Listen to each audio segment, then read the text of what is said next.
And I've come from very far away, and I hope to find a better day. But your tongue drips my tongue flat, and I miss my home, and I can't go back. Take it easy on me.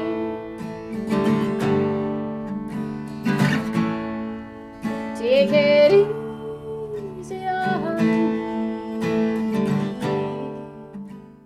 I left an unhealthy relationship. So I left with my daughter shortly after she was born, and we stayed in a women's shelter, which was very useful as a short-term solution, but a very short-term solution. Stays last up to 3 weeks, and you have to have a place to stay at the end of 3 weeks, which is hard to do. There's a lot happening emotionally under those circumstances. There's a lot happening financially. Most of the women who are there wouldn't have been earning money, wouldn't have found a job since their circumstances had changed, which creates a problem for finding a place to live. It used to be, it's still true, I think, that your security deposit is partially covered if you're leaving an abusive relationship, but the security deposit allowance doesn't reflect what you would really have to pay. It's about half. So that's a hurdle. And yeah, that's a scary time. So I opted actually to go into a second stage housing project,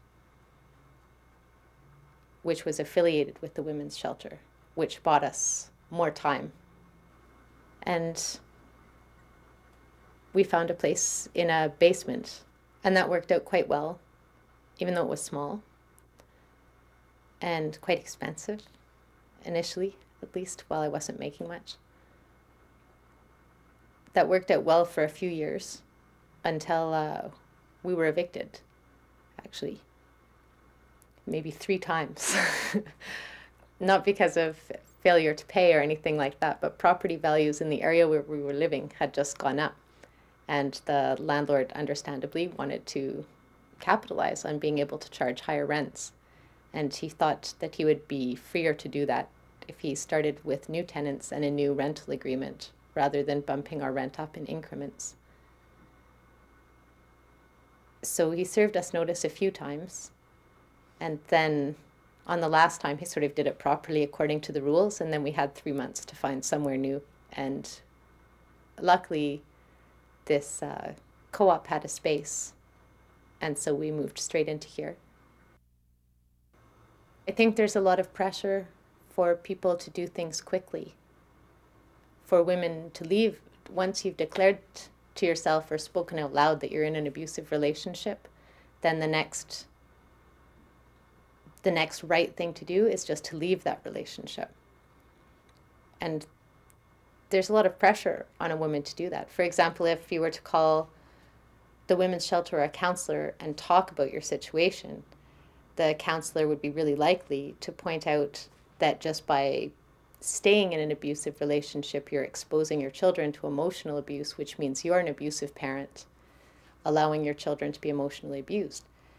For a caring parent, that's a lot of pressure to rectify that situation, but it's not a cut and dry thing for people. Then once you leave the relationship, you're under pressure to find a new place to stay and set up a new home very quickly.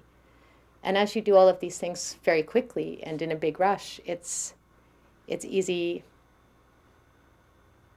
to feel trapped, to feel scared, to be trapped into making poor choices or choices that don't work for your life overall, to take an apartment because you can afford it in a part of town where you find it hard to get to work, or in a part of town where there maybe aren't schools. If you haven't had the time to think everything through, then it's going to be harder later, and troubles compound on each other instead of being worked out slowly. So I think I would want to say to somebody else not to feel bullied by a system with a timeline of, okay, you've got 3 weeks now, you should be on to the next stage. Okay, now the next stage lasts 3 to 6 months. Okay, now you should be on to the next stage. You might need 2.5 months, or you might need 4.5 months. And sometimes it's important to take the time even if it doesn't fit within the parameters of your program.